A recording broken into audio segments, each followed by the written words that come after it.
Olá, estamos aqui de volta para o primeiro programa Leite Futuro de 2024. Então, conto aqui com a presença dos meus colegas Paulo do Carmo Martins. Boa tarde, Paulo. Bom dia, boa noite. Boa tarde, bom dia, boa noite. Feliz 2024 para todos nós. Exatamente. Ricardo Cota, também. Prazer em estar contigo. E dois convidados aqui, o Craig Bell, que é sócio da Leitíssimo, neozelandês, e Boa o tarde, Otaciano Neto. Boa tarde. E o Otaciano Neto, que é diretor de agronegócios da Suno. Boa tarde a todos. Bom dia, boa noite. Isso aí. Bom, hoje a gente vai discutir um tema que não é muito discutido, né, no setor, que é a questão de financiamento, mas claro que com a presença aí dos dois conhecedores e também do Ricardo e do Paulo, a gente vai acabar falando de outras coisas ligadas ao setor lácteo, né? Então eu queria, só para apresentar melhor um pouco vocês, né, Craig, conta um pouquinho da tua trajetória, né, e há quanto tempo você está aqui no Brasil, enfim. Fique à vontade. Tudo bem. Oi, Marcelo e Paulo, Ricardo. Bom te ver vocês de novo. Eu cheguei no Brasil em 1997. Sou um pouco veterano agora nos assuntos aqui. Na verdade, estava trabalhando com o New Zealand Dairy Board naquela época e cheguei aqui para organizar o escritório de Mercosul. Mas depois de 5 anos, decidi ficar e montar um projeto na Bahia, no sul do oeste da Bahia, na verdade, para produzir Leitíssimo. E esse é um grande projeto dos últimos, 23 anos agora. Perfeito. Eu sempre fico pensando, né, a coragem que vocês tiverem, né, não só de vir para o Brasil, país diferente, mas de montar uma propriedade leiteira naquela época, num local que era basicamente inexplorado, né? Então o desafio aí deve ter sido incrível e isso só valoriza o sucesso que vocês tiveram. Obrigado, Marcelo. E Otaciano, diretor de agronegócio da Suno, você também tem uma história bastante interessante, né? Poder público. Conta pra gente aí a tua trajetória. Legal, Marcelo. Um privilégio estar com todos vocês, referências na cadeia de lácteos no Brasil. Eu nasci na fazenda, morei na fazenda até meus 8 anos, no extremo norte do Espírito Santo, no município de Pedro Canário. E meu pai, veterinário, a vida inteira, sempre ligado ao agro brasileiro. Eu acabei, durante um bom período da minha vida, trabalhando no setor público, em alguns espaços públicos. Até 2018, atuei como secretário de Agricultura do Estado do Espírito Santo. E depois dessa jornada na vida pública, resolvi ir para o privado e fui para São Paulo. Enfim, estou morando em São Paulo hoje, trabalhando e dedicado ao mercado de capitais. Eu falo que a minha vida é um pouco improvável, né, Marcelo? Nasce na roça, trabalha no governo e vem trabalhar no mercado de capitais. Eu acho que é um pouco da minha contribuição aí de tentar fazer a tradução desses dois mundos que são tão distantes, e acho que a gente tem um enorme desafio enquanto sociedade de aproximar esses dois mundos. Maravilha. Então, acho que já dá para perceber que nós vamos ter um bate-papo bem interessante com duas pessoas com uma formação bem ampla, uma experiência bem ampla e distinta, né?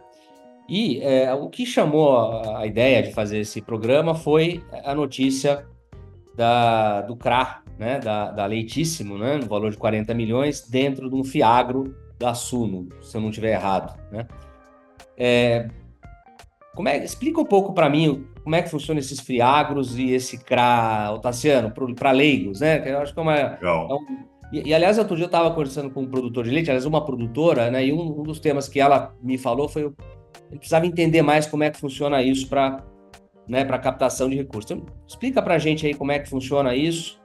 Só antes aí do Otaciano começar a responder, Marcelo, eu acho que é bacana também ele incluir na resposta dele qual, de fato, o que atrai um produtor, né, uma empresa maior a fazer a captação via CRA do que as linhas tradicionais que existem no mercado. Vantagens e desvantagens desse processo.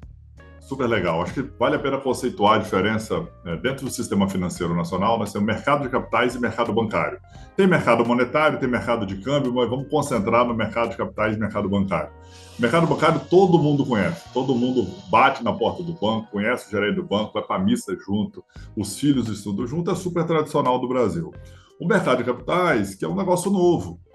E qual a diferença básica, né? Assim, sempre tem que olhar o lado de quem coloca o dinheiro e de quem toma o dinheiro.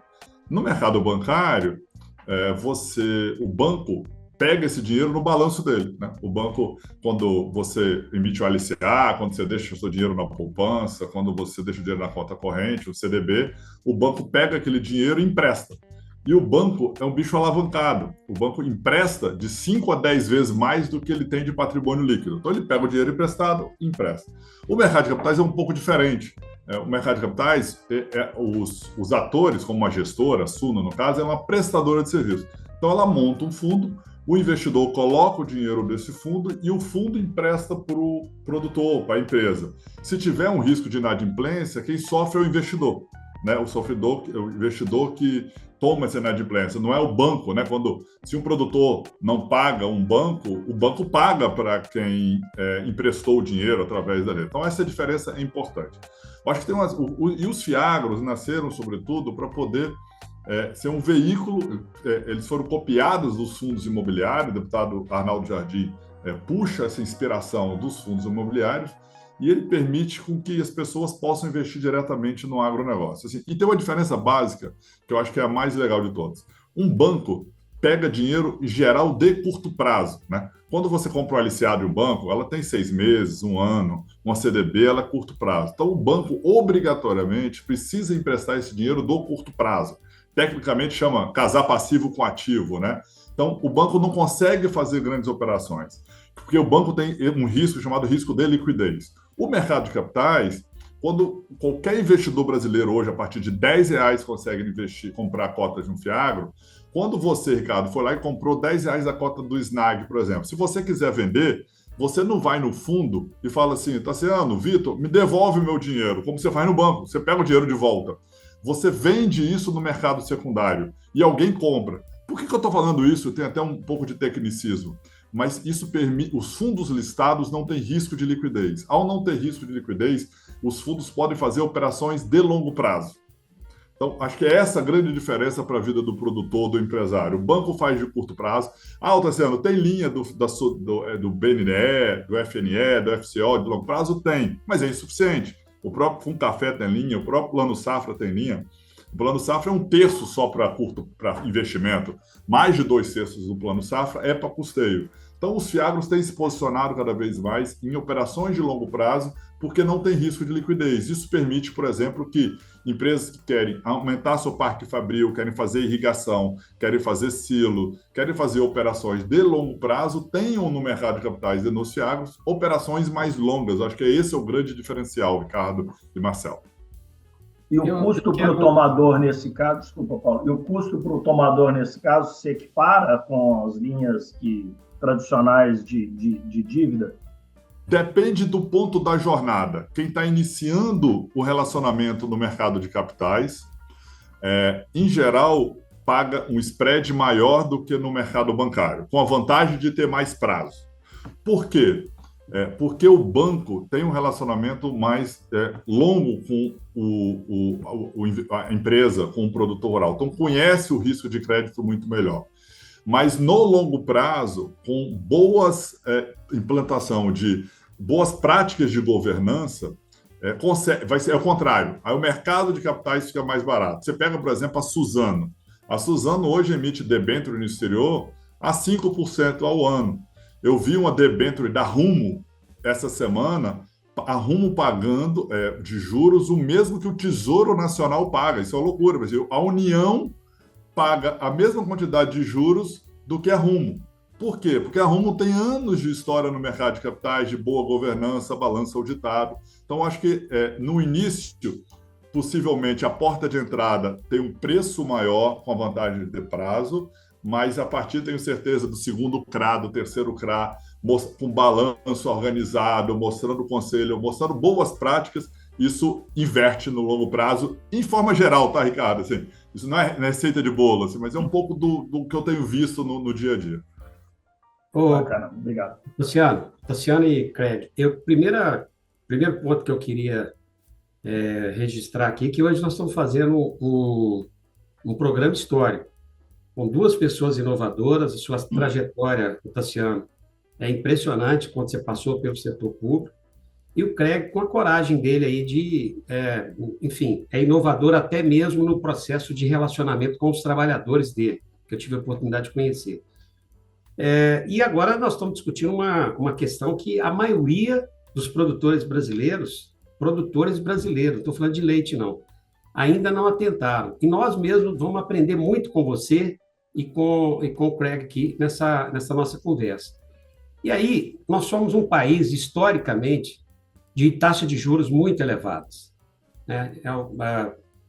É a nossa trajetória. O que me impressiona é vocês terem a coragem de lançar um produto numa época que a taxa de juros ainda está alta, está caindo, mas está alta, e disputar com o mercado financeiro, disputar com o título público, que está pagando muito bem. Eu me lembro quando a Parmalat fez um IPO, a dificuldade que foi de convencer os agentes a colocar dinheiro, isso deve ter uns 15 anos. Eu queria muito que vocês falassem um pouco aí para nós, como é que foi essa decisão, que dores, enfim, que a gente aprendesse um pouco aí a trajetória que vocês fizeram até serem bem-sucedidos nesse movimento com o CRA. Eu vou primeiro, Tassiano, do lado do cliente, se quiser. Como o Tassiano mencionou, a vantagem principal desse instrumento para nós é o prazo.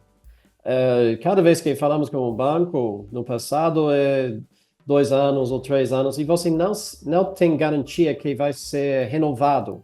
Então, cria um risco para nós começar com um projeto.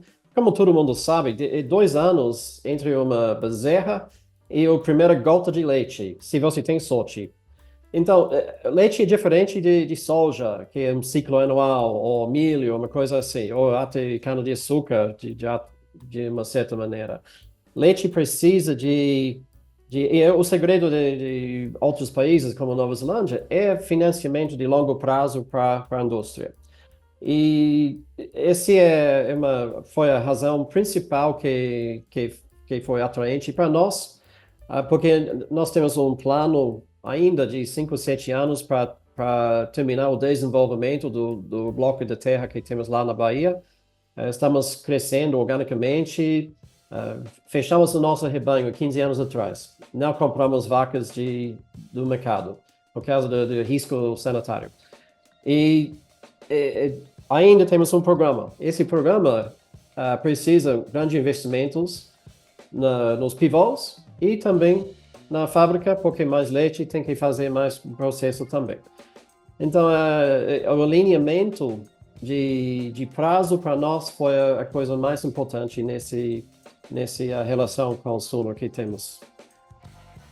Bacana. E aí você já respondeu uma pergunta que a gente queria, que era qual que seria a sua pretensão com essa captação? Era expandir a produção, expandir a parte industrial? Na verdade, Ricardo, temos um mix de financiamento entre acionistas, empréstimos, tudo isso. Então, sempre estamos alinhando o nosso balanço para otimizar o tipo de financiamento que temos e também o que os sócios estão fazendo. Então, faz parte, um parte natural do nosso processo, não é uma coisa ou outra coisa, é um parte do mix para nós, mas um parte muito importante agora, obviamente, pelo valor, e o prazo baseado no plano de expansão que temos é bem casado com o plano que temos. E, Craig, aproveitando, dá para dizer um pouco dos planos aí, em termos de volume, prazo e volume de expansão, ou essa é uma informação que vocês não falam? Não é grande segredo. a produção de leite ao pasto tem uma vantagem, que é a vida da vaca é, na média, 5,5 anos.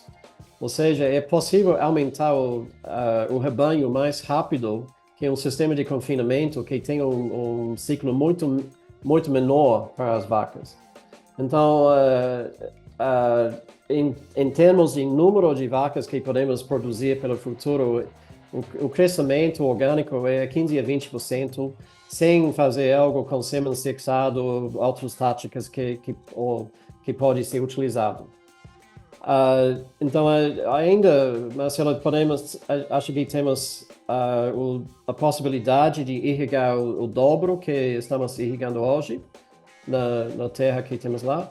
E vai demorar 5 a 7 anos para atingir provavelmente todo o potencial do bloco que temos. Ainda deixando 60% como reserva permanente com corredores ecológicos dentro da fazenda Leitíssimo. Com isso, você já, de novo, respondeu para a gente que vocês estão satisfeitos com a atividade, né? Porque você está investindo, você está captando recursos para ampliar a produção. Quer dizer, a satisfação está visível aí, né, Cleber? Acho que somos um pouco diferentes, Ricardo, porque se analisamos nosso negócio, o valor do leite que produzimos é 25% do valor da receita total da companhia. Ou seja, temos uma integração vertical que está agregando muito valor ao leite diferenciado que temos. E não é uma coisa de simplesmente comprar leite no mercado para expandir, porque precisamos um nível de sólidos, células somáticas, bactéria, sabor, etc., padronizado para fazer o que estamos fazendo no valor agregado, parte de valor agregado. O conjunto é bom. Produzindo leite tem desafios, eu vou dizer, nos trópicos. Tassiano, e aí, como é que é isso? Como é que você me convence que, em vez de eu colocar no Tesouro Direto, eu devo colocar dinheiro numa atividade que todo mundo fala que é mau negócio, que só tem chorador, enfim. Como é que você me seduz? Doutor Paulo, o agronegócio brasileiro, o senhor é professor, o senhor sabe, é o setor mais globalizado, resiliente e dinâmico da economia nacional.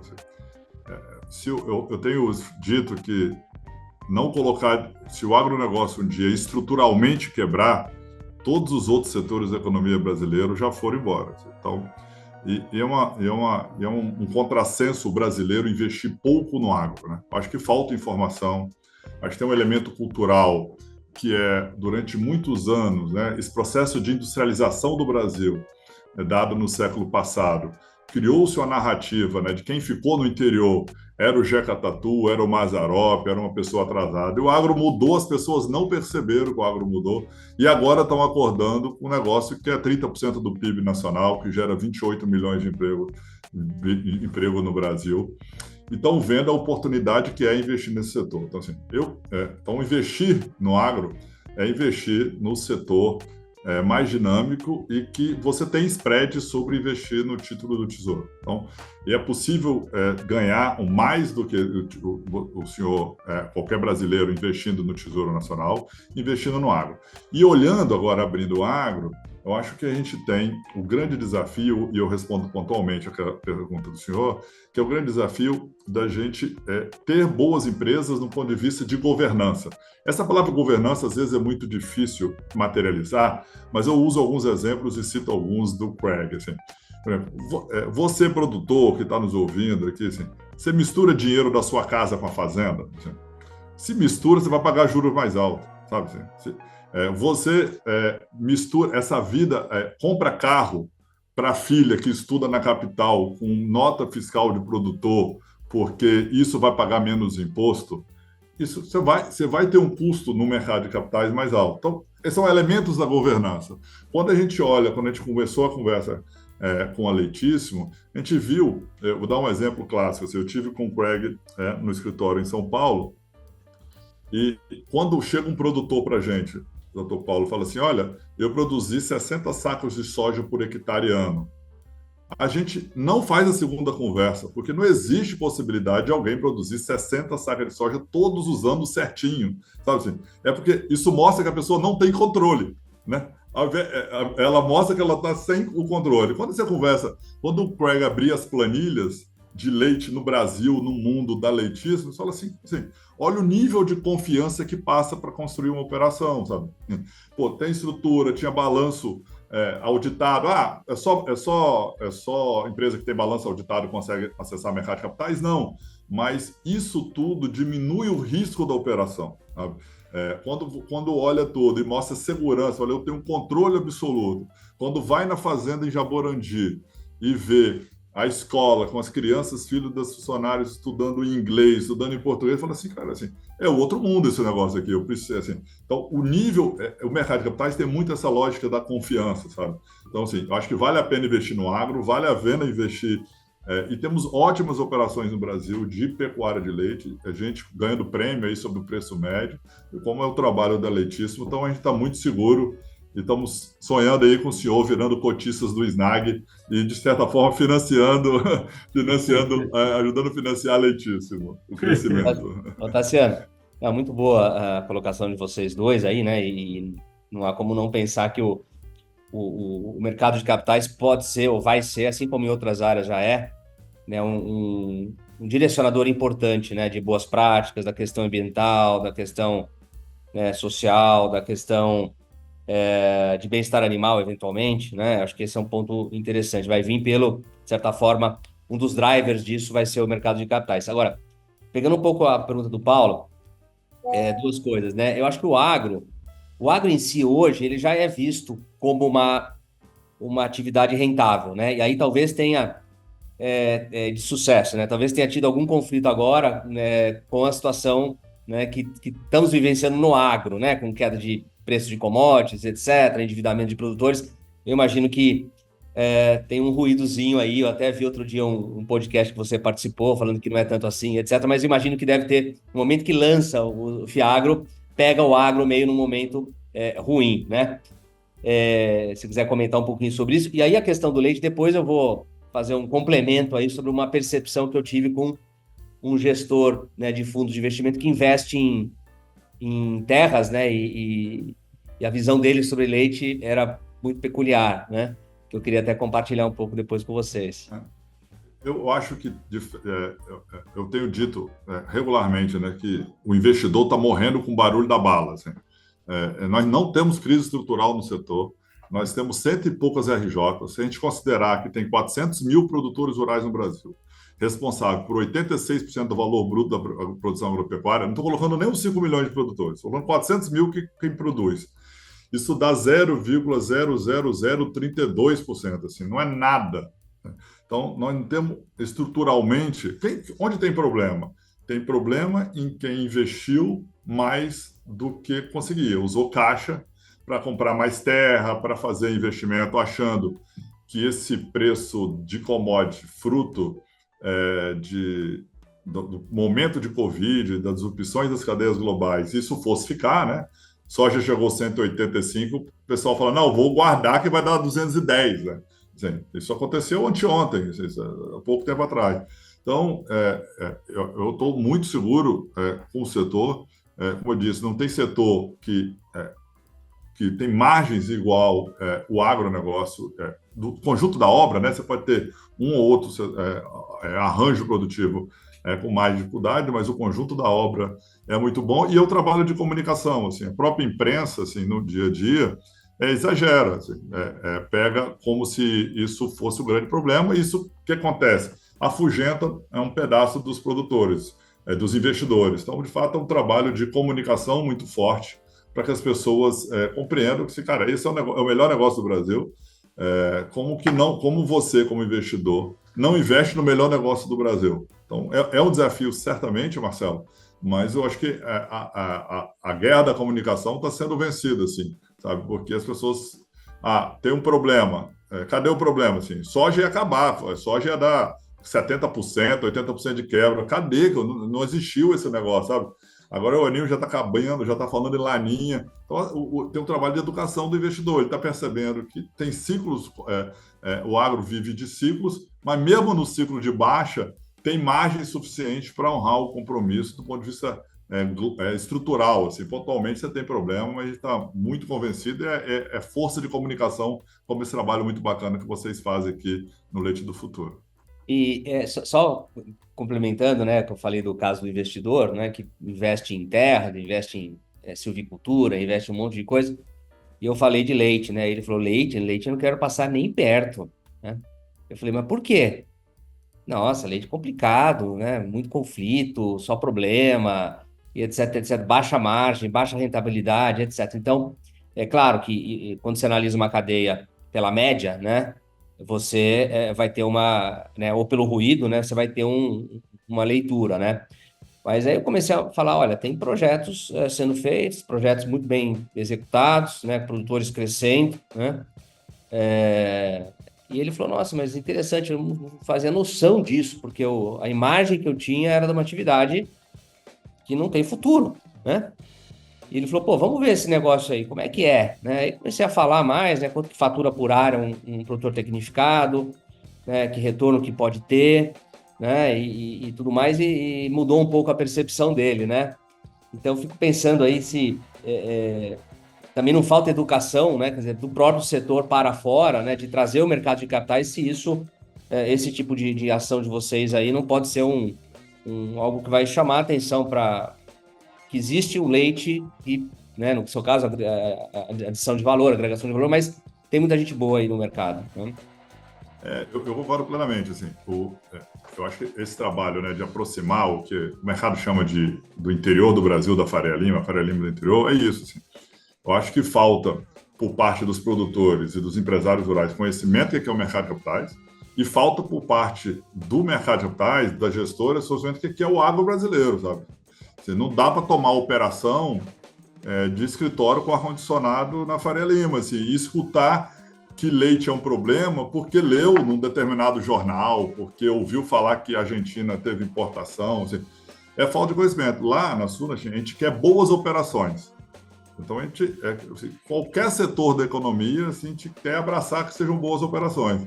Eu prefiro 200 vezes a operação da Leitíssimo do que a operação de um produtor rural que produz 40 sacas de soja. Aí falou, não, mas eu gosto de soja. Pô, mas o cara que produz 40 sacas de soja por hectare ano, um cara que produz 50 sacas de café Conilon por hectare ano, eu acho que assim, então, não dá para comparar setor assim, de forma generalizada. Assim. Tem ótimas operações na pecuária de leite, na cadeia de lácteos, como tem ótimas operações na soja, como tem ótimas operações na sucrocoleira e tem operações ruins em todas essas, sabe? É olhar casa a casa. Por isso que o mercado de capitais se chama de operações estruturadas, né? Não é um produto de balcão. Você vai no banco, o gerente fala assim, ó, eu tenho uma linha aqui, deixa eu olhar aqui o meu manual. Ele fala, tem uma linha aqui que 2 anos de prazo, juro tal, você se encaixa nela. Produto de prateleira do banco. O banco geralmente, e não tem problema nenhum, viu? Não é crítica a banco, acho que são modelos, o banco tem que fazer isso para ter um custo de servir mais baixo mesmo. Mas o mercado de capitais são operações estruturadas. Então, é a falta de conhecimento do outro lado, assim, das gestoras, de conhecer com profundidade cada setor e conhecer com profundidade os bons players do mercado. Quem for bom player pode ser produtor de morango, produtor de eucalipto, produtor de leite, a gente quer estar perto, entendeu? Eu acho que a Leitíssimo é esse caso de agregação de valor, de prêmio sobre o litro de leite, de balanço auditado, de boas práticas de governança. Então, eu acho que é falta de conhecimento do outro lado. Assim, para mim, eu acho que não tem outra palavra, Marcelo. O Brasil é o melhor país para produzir leite no mundo, dado aqui você tem uma base de produção muito ineficiente, e aí quando entra empresas bem estruturadas como a de vocês, utilizando alta tecnologia e relativo baixo custo, esse é o melhor lugar para produzir leite no mundo? O Brasil tem desafios, para ficar claro. Não é igual a clima temperado. Por exemplo, o sistema baseado em azavém e trevo é um sistema muito bom do ponto de vista de nitrogênio, muito nitrogênio de graça, alta digestibilidade do pasto, não tem perdas grandes de estresse químico, não tem os desafios de doenças tropicais, babesiosas, anaplasmose, etc. Mas, pelo outro lado, o pasto tropical cresce mais rápido também. Então, temos, 3 vezes mais matéria seca por hectare, mas operacionalmente é um pouco mais difícil no Brasil. Mas o driver, em geral, é positivo para mim. O custo adicional que temos aqui no Brasil é mais que compensado pelo preço adicional que recebemos, na minha opinião. Tem que considerar risco Brasil também, durante os últimos 25 anos, a tendência não é exatamente positiva. Quando cheguei aqui no Brasil, 97, no ranking de Transparency International, o Brasil foi número 36. Agora é 104. Caímos bastante nesse ranking. E qualquer investidor olhando de fora para o Brasil está observando essas tendências. Não são cegos. Se estávamos repetindo agora o que fizemos no fim dos anos 90, seria outra decisão, possivelmente. E você atrela isso a toda essa questão institucional e risco Brasil e instituições que você acabou de citar. Você acha que é por isso que esse modelo de vocês não atraiu novos investimentos semelhantes ao excelente trabalho que a Leitíssimo fez? E por que isso também não serviu de um modelo a ser multiplicado até mesmo por grupos nacionais? Não exatamente, Paulo. A ótica de alguém olhando para o Brasil nesse momento é diferente da ótica de 25 anos atrás, eu acho. Por causa de todos os mensalão, petrolão, etc., e esse tipo de coisa. Para replicar o que estamos fazendo, não é somente sobre a produção de leite ao pasto e esses desafios. É sobre o sistema de atividades em total. E o conjunto é importante. As barreiras para nós começar foram grandes também. Por exemplo, é difícil comprar vacas no Brasil. Muito difícil. Se alguém quer entrar com 1.000 vacas amanhã, onde você vai comprar essas vacas? Qual qualidade de vaca você vai receber? Qual é o sanidade, o status de tuberculose dessas vacas vai ser? Brucelose, etc. É muito difícil. Essa é uma barreira. Além que montar toda a parte física de uma fazenda e treinar as pessoas. Então, é uma viagem de longo prazo para fazer o que estamos fazendo, e também tem toda a parte de valor agregado, fora da porteira, podemos dizer, que foi no plano também. Então, o sistema como um todo é o importante. Eu vi na Bahia, durante os últimos 10, 15 anos, grandes anúncios de grupos de Portugal e de Holanda chegando para montar mega fazendas, e nunca aconteceu. Nunca aconteceu. Por quê? Porque a barreira para começar foi tão grande. Esse é o ponto. Se você vai para Estados Unidos e quer montar uma fazenda, compra vacas amanhã. Mesma coisa na Nova Zelândia. E a qualidade da vaca vai ser bom. É muito mais fácil para começar. Não é simplesmente uma pergunta de capital e montar a estrutura, sabe? Paulo, você está querendo falar já? Não, olha, está muito rica a nossa conversa. Você acabou abordando agora a escassez xorótica da produção, né? Os fatores de produção. Mas eu queria voltar na questão do capital, para tentar entender aí, Craig, como é que você trabalhou isso. Quer dizer, aqui no Brasil a gente tem uma tradição no leite do produtor querer crescer com o recurso próprio. Então, aí a velocidade fica menor, bem menor. Primeiro, queria que você comparasse, então, a visão do produtor neozelandês, né?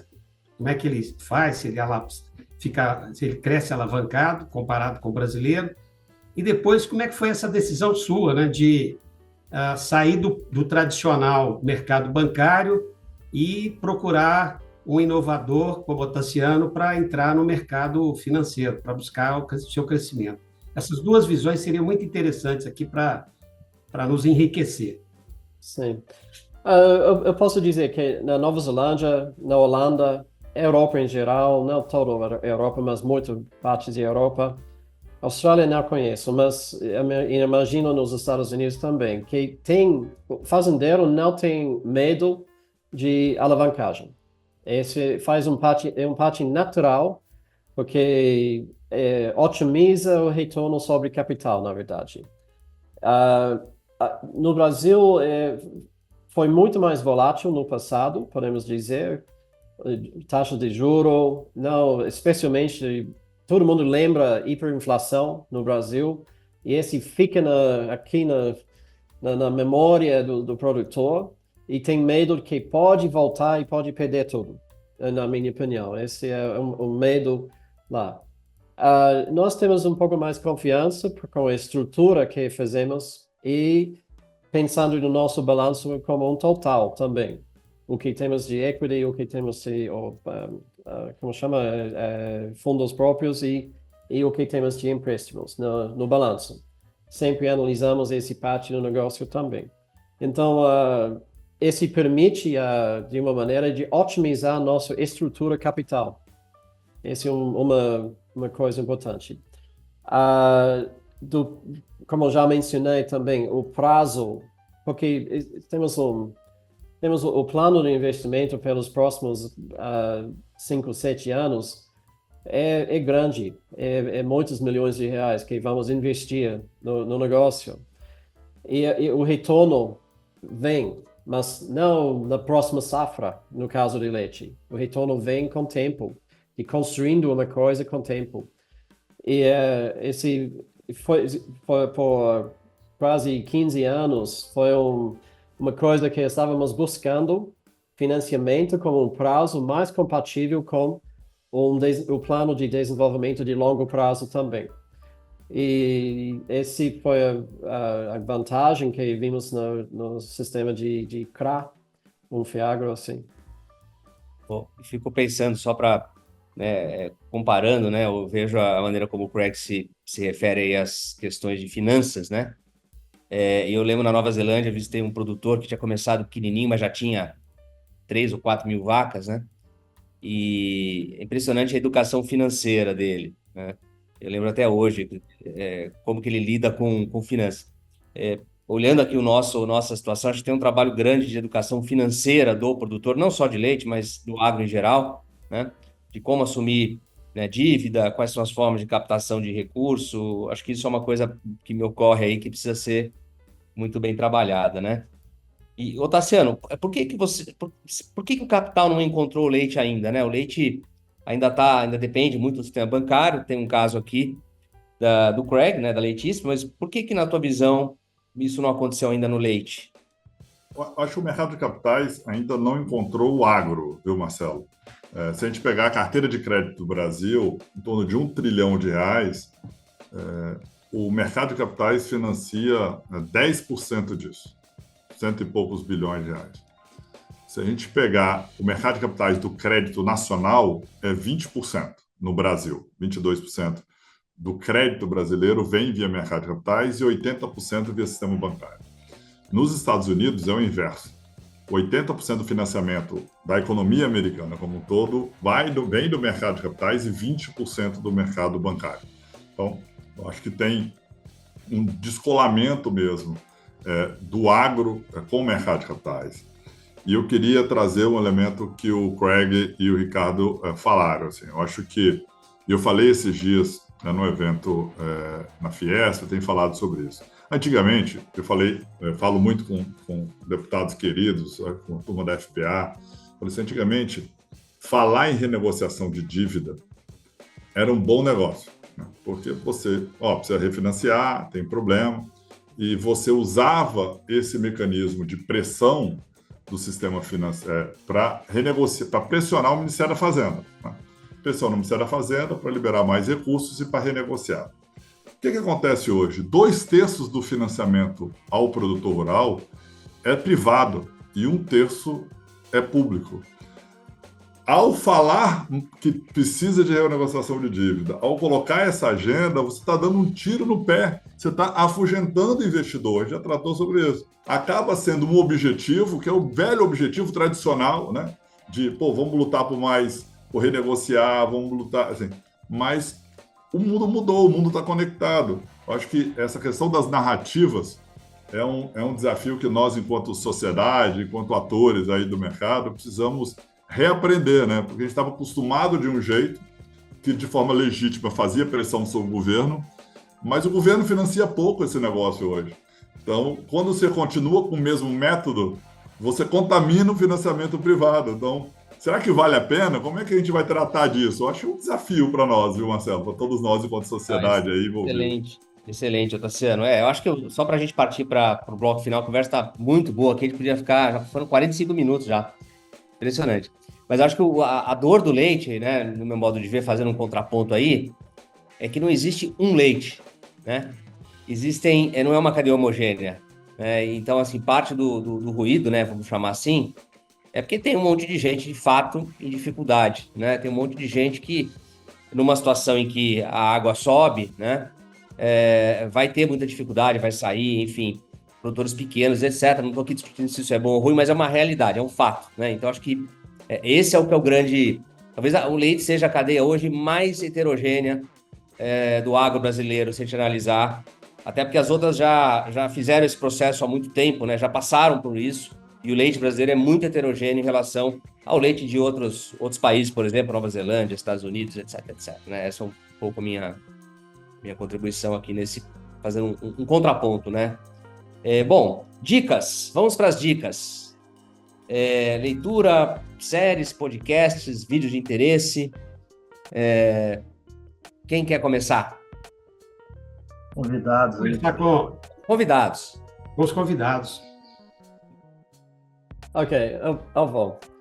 A minha dica é que não existe almoço de graça. Qualidade e produtividade alinhado com um sistema de atividades bem desenhado é o caminho. Não tem outra maneira de fazer uma coisa. Eu vou recomendar um livro que se chama A Estratégia do Oceano Azul, que é um excelente livro sobre estratégia e escolhas para montar um negócio. Essa é a minha dica. Legal. Eu vou... A minha dica vai de um livro pequenininho, mas muito legal, publicado pelo CPEA, que chama Gestão de Negócios Agropecuários com Foco no Patrimônio. Sabe? Tem uma série de metodologia, livros simples, mas que trazem ao produtor rural um ferramental para começar a fazer controle, sabe? Quanto que eu tive de lucro, quanto eu tive de prejuízo, qual o retorno que eu estou tendo, retorno sobre capital. Eu acho que todo o produtor rural é um craque do ponto de vista agronômico, zootécnico, veterinário, né? Majoritariamente, você tem desequilíbrios aí no Brasil, mas essa questão da gestão financeira é um desafio, e esse livro, que é pequenininho, do CPEA, é uma leitura fácil e pode ajudar. Muito bom. Quem vai? Eu vou lá. Eu tinha separado um livro também para dar a dica do mês aí, mas eu assisti o Roda Viva de segunda-feira, dia 11 de março, último, e eu já tinha lido um livro desse astrofísico brasileiro, Marcelo Gleiser, e a entrevista dele foi simplesmente fantástica. Eu acho que a gente tem que valorizar e reverenciar os cientistas brasileiros que estão brilhando no mundo afora, e fica a dica, assistam o Roda Viva, está no YouTube, e ele tem um canal de YouTube bem bacana, falando sobre o futuro do universo e tudo mais. Ele lançou o livro dele agora recentemente, que é O Despertar do Universo Consciente, o Manifesto para o Futuro da Humanidade. Então, eu não li esse ainda, mas seguramente o lerei. Mas a entrevista realmente me impactou e aí eu mudei de ideia rapidinho. Muito bom. Paulo? Bom, a minha dica é em homenagem a esses dois empreendedores inovadores e a vários empreendedores inovadores que nos acompanham. Esse ano, O Segredo de Luiza está fazendo 25 anos que foi lançado pelo professor Fernando Falabella, da UFMG, virou coqueluche durante muito tempo, 350 mil exemplares vendidos, é como se fosse aí a arte da guerra em termos de empreendedorismo brasileiro. Quem não leu, precisa ler. É um romance, é uma coisa maravilhosa, conta a história de uma menina que deixa de ser dentista para ser empreendedora, fazendo fazendo goiabada. É um livro maravilhoso, fica a dica, porque é muito saboroso e muito inspirador. O Segredo de Luiza. Muito bom. Maravilha. Bom, eu vou dar uma dica de negócio e um livro. A dica de negócio é montar uma consultoria ou um serviço para facilitar a vinda de produtores estrangeiros que queiram investir no leite brasileiro. Afinal de contas, todo problema, né, o empreendedor olha como uma oportunidade. Se existe essa dor, Craig, olha só que negócio interessante. Como é que pode facilitar isso? O neozelandês não tem área para expandir, o europeu não tem área para expandir, questões ambientais, nós temos condições aqui, falta azeitar isso, ter as vacas, facilitar o trâmite e olha a oportunidade, né? O Marcelo já tá cantando crap para montar um negócio aí. Eu quero ser sócio seus nessa aí. Pela ideia eu fico com uma porcentagem. Pela ideia eu já fico com uma porcentagem. Mas eu não quero trabalhar mais, não. Eu não vou ficar correndo atrás disso, não. Acho que vai ser uma nova divisão de Milk Point. Não. A minha dica de leitura é esse livro aqui. Não sei se vai dar para ver, né? Aqui, ó. Fome 1975. Quem vai sobreviver? É um livro que comprei num sebo, veio pelo correio, escrito por dois irmãos, um agrônomo e um diplomata com experiência na Ásia e na América Latina, se não me engano, em que eles colocam textualmente que em 1975 o mundo ia passar por uma fome nunca vista, porque não ia se conseguir conter o crescimento populacional nos países emergentes e não ia se conseguir produzir alimento porque as boas áreas já estavam todas ocupadas e não havia tecnologia para produção de alimentos nos países em desenvolvimento, né? E aí a tese do livro é o seguinte: os Estados Unidos faziam doação de alimento, iam ter que decidir quem ia sobreviver, né? E então eles até colocam que a Índia não tinha jeito, o Egito não tinha jeito e que o mundo ia acabar. Então só para mostrar, né, como às vezes as previsões são erradas e no caso da produção de alimentos, como é que a produção de alimentos conseguiu se recuperar, né? Conseguiu mudar essa tendência. O livro é muito bem escrito, embora um meio fatalista, obviamente, e aí tem o papel, obviamente, da produção tropical, né? Enfim, Embrapa, e o Paulo está presente, conhece muito bem essa história, mas é um livro interessante ler um pouco o passado, né? E ver o que o pessoal pensava naquela época. 1975 ia ter uma fome nunca antes vista, né? Bom, para a gente finalizar, rapidamente, futuro do leite. Como vai ser o futuro do leite? Na visão do Craig Bell. Futuro do leite no Brasil, Marcelo? Eu acho que até enfrentamos a realidade de produtividade e qualidade, vamos só ficar andando no mesmo lugar. Eu não sou muito otimista, na verdade. Eu acho que, por exemplo, temos uma lei que diz que células somáticas devem ser menos que 500 mil. Eu lembro o Paulo mencionando no ano passado que quando a China parou de publicar estatísticas sobre desemprego de jovens, então, obviamente, tem um problema. O Brasil parou de publicar dados sobre qualidade de leite em agosto de 2022. Por quê? porque temos alguns estados com células somáticas bem acima do limite e nada está sendo feito. Se nada está sendo... E até temos uma concorrência desleal, temos estados investindo muito dinheiro, outros estados não. Então, temos um tipo de concorrência desleal dentro do Brasil entre vários estados nesse assunto. Para mim, para avançar, temos que enfrentar essa realidade, fazer algo sério, não permitir a passar de novo esse coisa. Eu venho do mundo de fabricação de produtos lácteos. Eu vou dizer para todo mundo, não vamos vender nenhum quilo de leite em pó fora do Brasil se fosse feito com mais que 400 mil células somáticas por mililitro. Porque vai ter um problema muito sério lá no cliente, rapidinho, com essa qualidade de leite. Essa é a realidade. Queijo é impossível fazer um bom queijo. Iogurte, mais ou menos 300 mil e tem problemas. Então, temos que resolver. E não estou olhando muito nesse sentido para melhorar. Na verdade, as tendências nos últimos 5 anos estão para piorar nesse sentido de células somáticas. Então, o meu grande desejo seria que fosse melhor, mas esse vai atrapalhar a produção aqui. Eu acho que também produtividade é uma coisa difícil. A Nova Zelândia produz a mesma quantidade de sólidos de leite do Brasil, mas com 15 vezes menos gente na cadeia para fazer isso. Pensa nisso. Como vamos exportar uma coisa se não melhoramos a produtividade? Não podemos pagar um salário tão baixo para compensar produtividade 15 vezes menor. É impossível.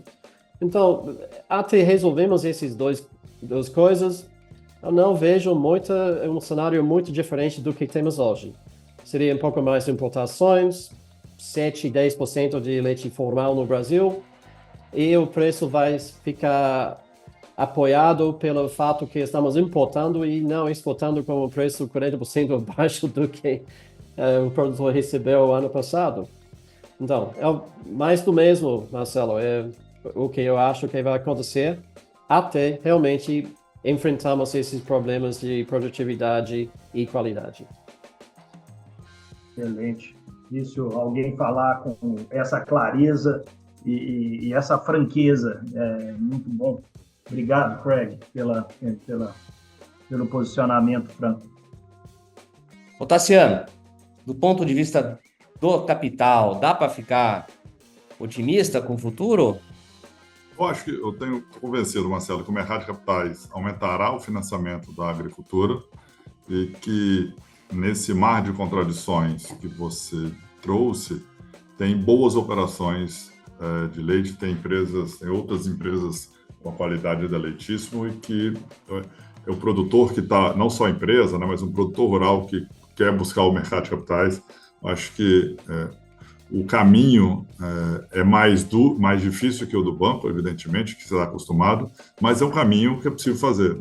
Em 6 meses a gente conseguiu construir com o Craig. Eu acho que é um caminho possível e acho que a gente vai ver nos próximos anos mais operações do mercado de capitais financiando a pecuária de leite, a cadeia de lácteos do Brasil. Maravilha. Bom, eu acho que a gente cumpriu aí o nosso objetivo, né, de trazer ao mesmo tempo um tema relativamente novo para o agro e para o leite, especialmente. Acho que é um tema que vai crescer em importância, então muito bom ter essa discussão com o Tassiano e com o Craig. Também passamos por questões estruturais do leite, né? A gente sempre acaba caindo um pouco nisso, né? E acho que é importante, o objetivo do programa é ter um espaço maduro para discutir, ver visões diferentes e, enfim, tentar achar soluções. Acho que está todo mundo aí tentando achar soluções, então é muito importante a gente ter esse espaço para esse debate, né? Espero que vocês tenham gostado, que sirva para reflexão também, né, o que foi discutido, e que possamos estar nos próximos episódios do Leite Futuro. O futuro chega, mesmo que a gente não faça nada. Vamos pensar nisso. Só que talvez não chegue do jeito que a gente quer. Valeu, gente. Obrigado. Valeu, obrigado pela oportunidade. Valeu. Prazer. Tchau, tchau. Tchau, tchau.